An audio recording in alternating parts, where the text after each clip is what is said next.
Up to 72% of people who claim to be happy admit that they have to pretend every single day. And what's most surprising is that the ones who fake it the most are often the most successful: entrepreneurs, leaders, the very people we think already have it all. Have you ever noticed this around you? A colleague who always shines at the office, but comes home exhausted and empty. A friend who posts smiling photos online, but breaks down in tears when alone. This is the paradox Jung saw in his therapy room. The people who appear the strongest are often the very ones whose souls are rebelling the loudest. The problem is not that they failed. On the contrary, many of them have achieved everything: career, love, reputation. But the higher they climbed, the further they felt from themselves. The happiness they showed was not real happiness, but a mask to survive. Jung called this the sickness of the modern soul, where the false self is celebrated, while the true self is pushed into the shadows. When the process of awakening begins, the body and the soul can no longer tolerate this falseness. They do something unexpected. They refuse to cooperate.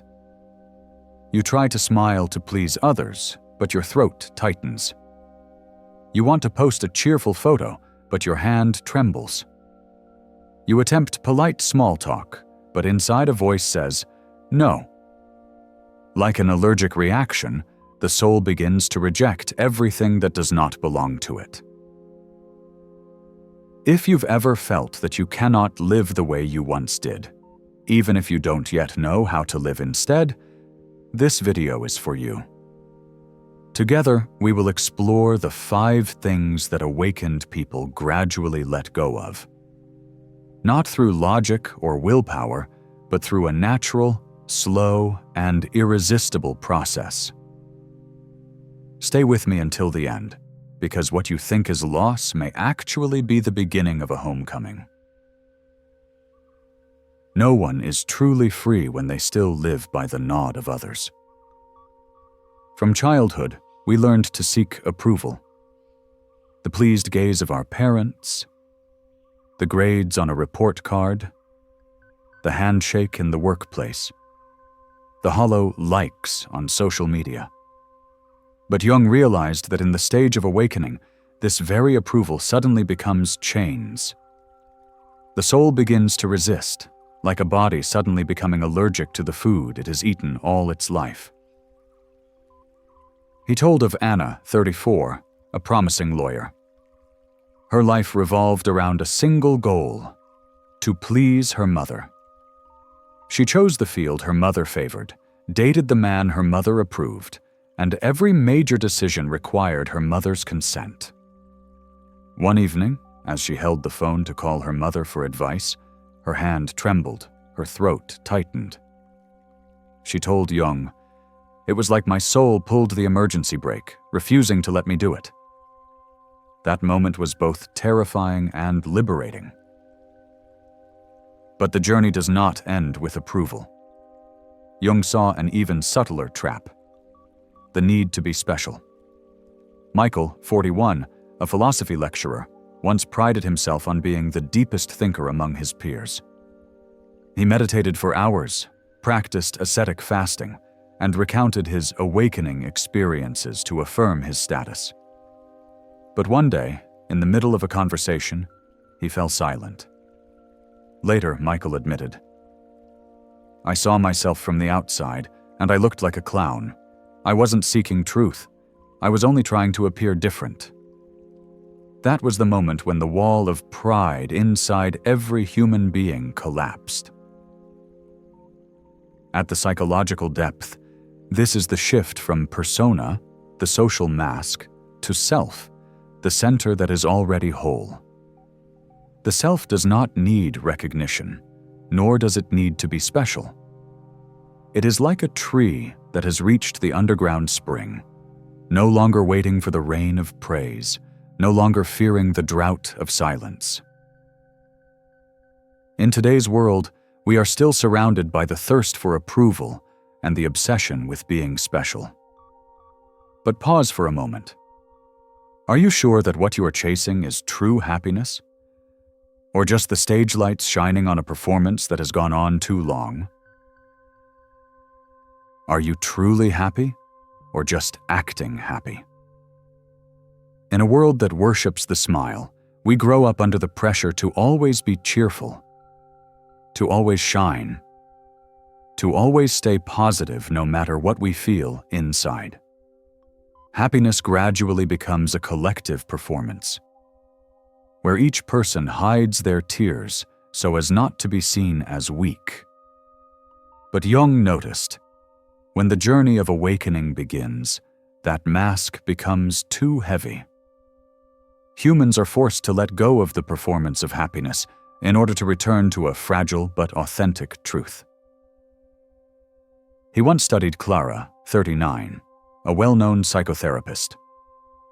For many years, Clara was tied to the image of the healer, always calm, gentle, radiating peace. But when her only son died in a sudden accident, her world collapsed. On her first day back in the therapy room, Clara tried to smile. But within minutes, tears poured down. She cried out, "I once thought spirituality meant rising above pain. Now I understand it means daring to go through the pain." This is when a person realizes that strength doesn't lie in hiding suffering, but in the ability to embrace it.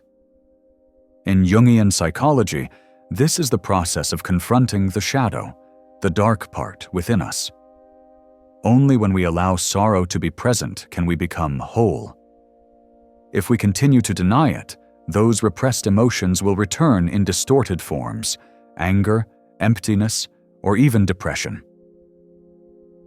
In modern society, performing happiness has almost become a survival skill. On social media, we post smiling photos, write positive affirmations, while many nights we lie awake, restless. But the body and the soul cannot endure falseness for too long. There will come a moment when the fake smile collapses, revealing the real face underneath. Letting go of the performance of happiness does not make you pessimistic. It allows you to return to yourself, to smile when you are joyful, and to cry when you are in pain. And only in that authenticity can a deeper kind of peace begin to take root. If we no longer need false happiness to comfort ourselves, do we dare to live in the uncertain space, where the only certainty is uncertainty? The need for certainty is like clutching a block of ice. The tighter you hold it, the faster it melts in your hand. Humans have always sought safety in answers. From religion to philosophy to science, we long to know for sure who we are, how the world works, what awaits after death. Certainties act like armor, shielding us from the terror of uncertainty. But Jung realized, on the path of awakening, that very armor turns into a prison. He told of Ernst, 46, a theoretical physicist. Ernst had spent his whole life believing in the absolute power of science. But when unexpected spiritual experiences arrived, strange dreams, feelings of connection beyond reason, his world collapsed. Ernst confessed to Jung, "I once thought I understood how the universe worked. Now I realize I cannot even explain how a cup of coffee grows cold." When everything once solid turns to dust. For Jung, this is not failure, but a beginning. He called this state the cloud of unknowing, where we are forced to accept that truth cannot be locked inside formulas. When we stop clinging to certainty, we learn to live with paradox, acting decisively while staying humble before the vastness of the unknown. In modern life, the hunger for certainty is even stronger. We want to predict the market, secure our relationships, have the right answer in every online debate. But the more we declare, "I know," the more we fear being shaken. The harder we try to control, the more anxious we become. Letting go of certainty does not mean drifting without direction. It means having the courage to walk through the fog, trusting that the path will appear one step at a time. And in not knowing, we discover a freedom that no certain answer can ever provide. But when the armor of certainty falls away, another question arises. If we stop blaming others, will we dare to face the wounds we once tried so hard to deny?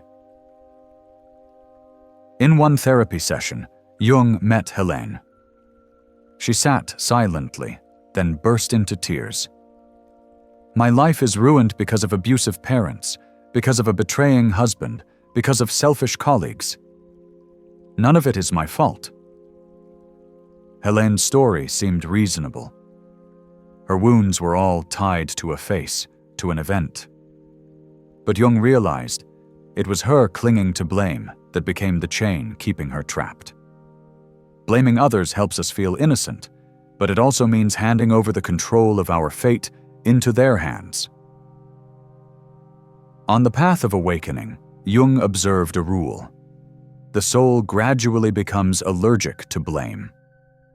One day, instead of repeating, "It's his fault, it's her fault, it's the circumstances," a person begins to see the paradox. The more we blame, the less free we become. That moment often comes with a shattering. For Helene, it was when she cried out, "If I keep blaming, I will die inside someone else's story." Painful, yes, but it opened a new door: responsibility. But blame does not always wear the face of anger. It also disguises itself in spiritual clothing. One of Jung's students, Marcus, 47, an experienced meditator, used lofty concepts to avoid reality. "Everything happens for a reason. We are all one. I am beyond worldly emotions." But Marcus's life was cold, his relationships fractured, his feelings numb.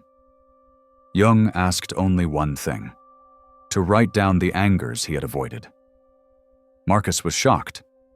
"I went seeking no self, but I never dared to face my own self." This is the essence of spiritual bypassing, using spirituality as a shield to avoid pain, but in doing so, also avoiding the truth. And only when the shield falls can a person begin to live fully, in both light and shadow. In modern life, blame and bypassing are everywhere. We blame parents, society, lovers, or we hide behind positive slogans to deny our pain. But one day, you will realize, blaming or bypassing are both ways of refusing to grow up. And when we stop blaming, could it be that the loneliness after awakening is not because the world abandoned us, but because we ourselves built the wall of separation? Awakening does not make you lonely forever. It only isolates you until you are brave enough to connect for real. When a person begins to awaken, they often feel distant from the world.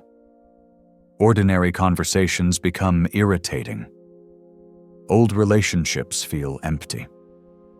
Many believe that higher consciousness equals loneliness.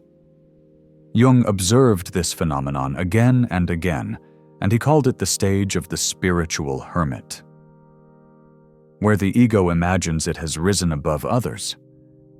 But in reality, it is only a subtle form of arrogance. He told of Marta, 36, an artist who once had a profound spiritual experience. After that event, she withdrew from friends, refused to meet her family, believing they were not yet awakened and could not understand her. She thought her loneliness was proof of higher awareness. But then, in one therapy session, Marta broke down. "I am not lonely because I am too different. I am lonely because I am too afraid of being seen for who I truly am, with all my weaknesses and cracks." When the wall of pride collapses, it exposes a primal fear, the fear of intimacy, the fear of being hurt. Jung explained that true growth is not retreating from people, but learning how to be present with them, without roles, without false distance. At the depth of analysis, this is the shift from separation as protection to conscious relationship. There, we do not dissolve ourselves to please others, nor do we build walls to avoid them. We connect through vulnerable honesty, and that very vulnerability becomes strength. Today, many experience spiritual loneliness when they feel different from friends, family, or community. But rather than being proof of superiority, it is often a reminder that we must let go of isolation to rediscover a new form of connection, where love is no longer attachment, but a genuine meeting. And when you no longer choose loneliness as a shield, you begin to see clearly. Awakening is not standing alone on the mountaintop, but stepping down, joining the flow of humanity with an open heart. For perhaps ultimate liberation is not in leaving others behind, but in the ability to love them in both their imperfections and your own.